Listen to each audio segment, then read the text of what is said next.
بسم اللہ الرحمن الرحیم۔ سورہ حاقہ، سورت نمبر 69۔ شروع کرتا ہوں اللہ تعالیٰ کے نام سے جو بڑا مہربان نہایت رحم والا ہے۔ الحاقہ، ثابت ہونے والی۔ ما الحاقہ،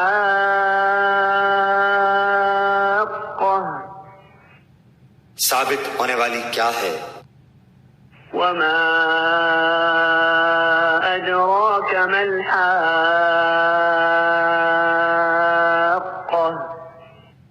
اور تجھے کیا معلوم کہ وہ ثابت شدہ کیا ہے؟ اس حقیقت سے مراد قیامت ہے۔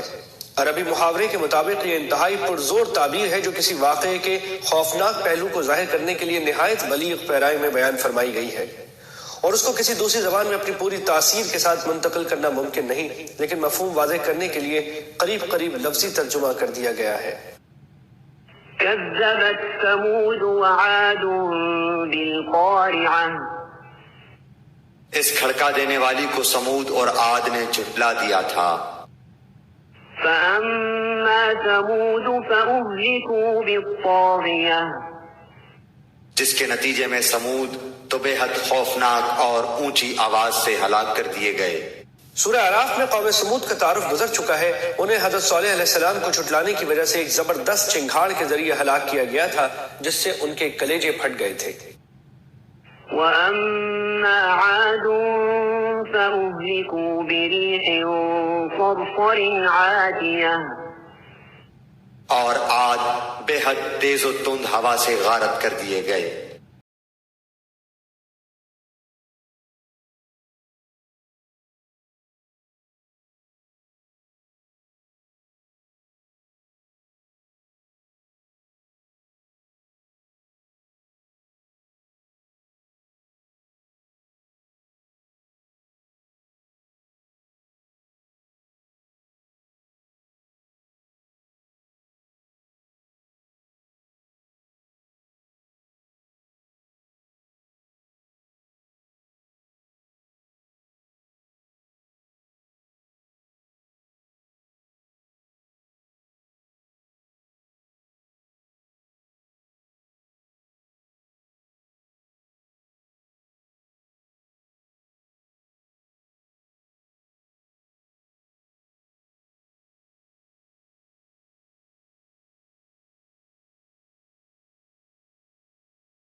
سے کوئی بھی مجھے اس سے روکنے والا نہ ہوتا۔ فرمایا جا رہا ہے کہ اگر کوئی شخص نبوت کا جھوٹا دعویٰ کر کے اللہ تعالیٰ کی طرف کوئی غلط بات منسوب کرے تو اللہ تعالیٰ اسی دنیا میں اسے رسوا بھی فرماتے ہیں اور اس کو عذاب کا سامنا کرنا پڑتا ہے۔ اس لیے اگر خدا نخواستہ حضور اقدس صلی اللہ علیہ وسلم کا دعویٰ درست نہ ہوتا اور آپ معاذ اللہ جھوٹی باتیں بنا کر اللہ تعالیٰ کی طرف منسوب کرتے تو اللہ تعالیٰ اسی دنیا میں آپ کے ساتھ وہ معاملہ فرماتے جس کا ذکر ان آیتوں میں کیا گیا ہے۔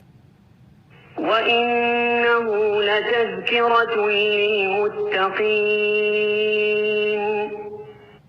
یقیناً یہ قرآن پرہیزگاروں کے لیے نصیحت ہے۔ وَإِنَّا لَنَعْلَمُ أَنَّ مِنكُم مُّكَذِّبِينَ ہمیں پوری طرح معلوم ہے کہ تم میں سے بعض اس کے جھٹلانے والے ہیں۔ وَإِنَّهُ لَحَسْرَةٌ عَلَى الْكَافِرِينَ بے شک یہ جھٹلانا کافروں پر حسرت ہے۔ یعنی آخرت میں جب عذاب ان کے سامنے آئے گا تو انہیں حسرت ہوگی کہ کاش ہم قرآن کریم پر ایمان لے آئے ہوتے۔ وَإِنَّهُ لَحَقُّ الْيَقِينِ اور بے شک و شبہ یہ یقینی حق ہے۔ فَسَبِّحْ بِاسْمِ رَبِّكَ الْعَظِيمِ پس تو اپنے رب عظیم کی پاکی بیان کر۔